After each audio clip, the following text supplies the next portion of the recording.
2011 यामधील हा प्रश्न आहे.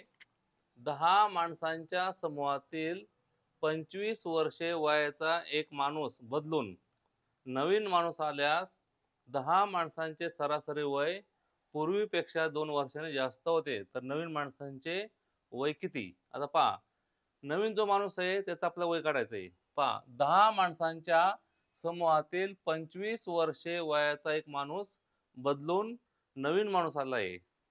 पहा बरं, आता माणसं किती आहेत? एकूण 10 माणसं आहेत.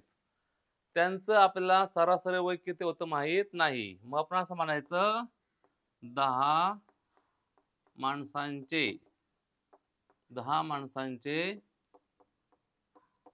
सरासरी वय एक्स वर्षे मानू. पेपर सोडवताना तुम्हाला असं लिहित बसायची गरज नसते. डायरेक्ट एक्स घ्यायचं, मनातलं ते सगळं मनात ठेवायचं. ह्या गोष्टी सगळ्या तुम्ही जे बोलताय, हे आपण जे लिहितोय ना, ते सगळं मनात ठेवायचं. हे तुम्हाला समजासाठी मी लिहितोय.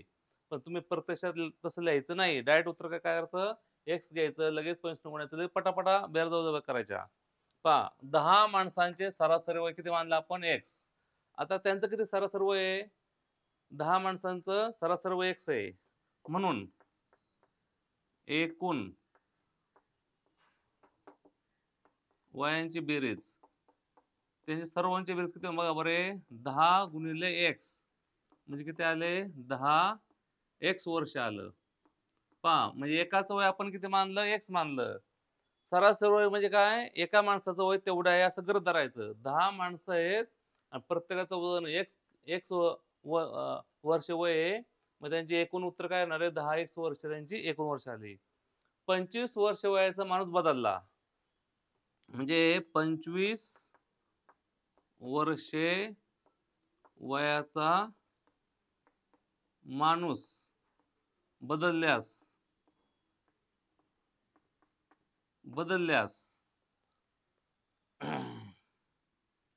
बदलल्यास 10 वर्ष वयाचा पूर्वीपेक्षा 2 वर्षांनी जास्त होते. पहा आता, 25 वर्ष वयाचा माणूस बदलला. बदलला म्हणजे काय केलं? तो निघून गेला त्यांच्यातून.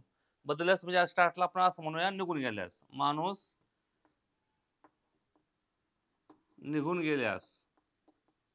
निघून गेल्यास राहिलेली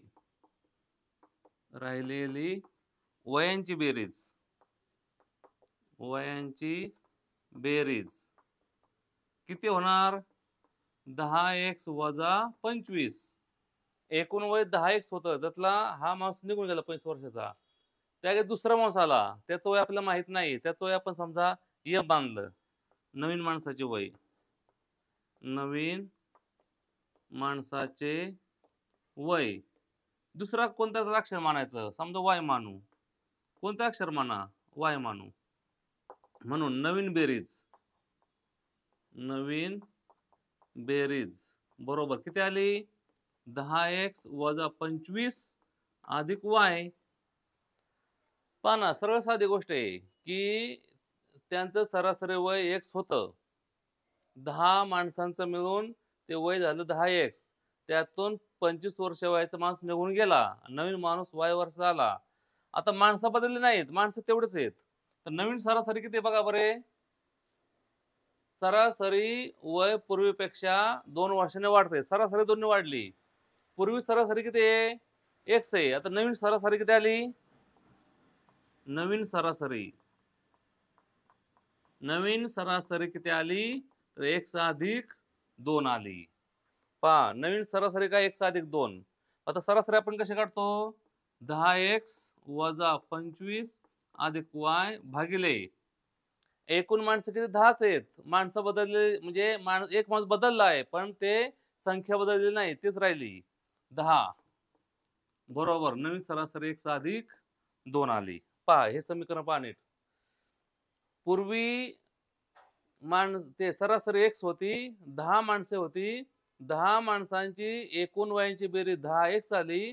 त्यातून 25 वर्ष वयाचा माणूस निघून गेला.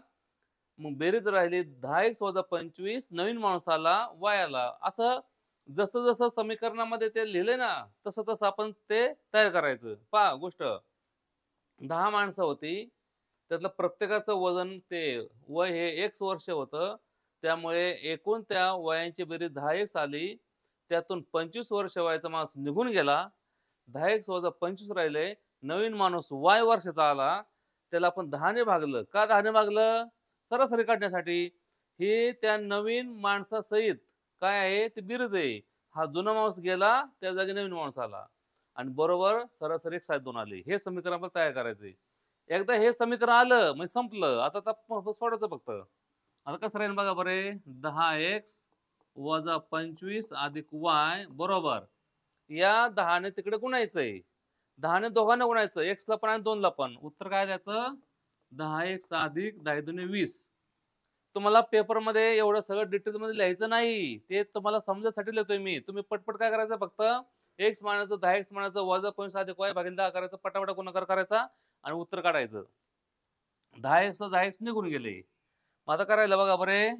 y बरोबर 20 अधिक 25. हा 25 वजा आहे ना, तो तिकडे अधिक केला.